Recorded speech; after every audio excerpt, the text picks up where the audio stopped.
Isinulong sa 10th National Carabao Conference ng Philippine Carabao Centers sa Ilocos Sur ang iba't ibang negosyo na maaaring gawin gamit ang kalabaw.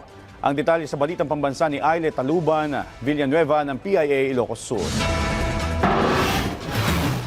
Kilalang pambansang hayop ng Pilipinas na kalabaw. Marami palang tulong sa hanap buhay, hindi lang sa pagsasaka. Sa ginawang 10th National Carabao Conference ng Philippine Carabao Center sa Cauayan, Ilocos Sur, bida ang iba't ibang negosyo na maaaring gawin ng mga kooperatiba tulad ng livestock reproduction o pagpaparami at milking o paggatas. Aabot sa 400 delegado mula sa 64 na kooperatiba mula Luzon, Visayas at Mindanao na pare-parehong umunlad dahil sa mga programang negosyo sa kalabaw ang nakisaya sa 3 araw na pagtitipon.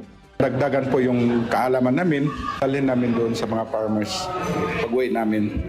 Nakadagdag din ng kita. Maliban dyan, tumanggap ang Suyo Multipurpose Cooperative sa probinsya ng Ilocos Sur ng 50 buffalo mula sa proyekto ng CCP na Expanded Alab Carabaoan. Dumalo rin sa NCC si Ilocos Sur Governor Jerry Singson, PCC Director Liza Battad, National Dairy Authority Administrator Attorney Marcos Antonius Andaya at Undersecretary Deogracias Victor Savillano, Undersecretary for Livestock ng Department of Agriculture. Alam pong hindi biro ang sakripisyong ginawa ninyo bilang mga magsasaka.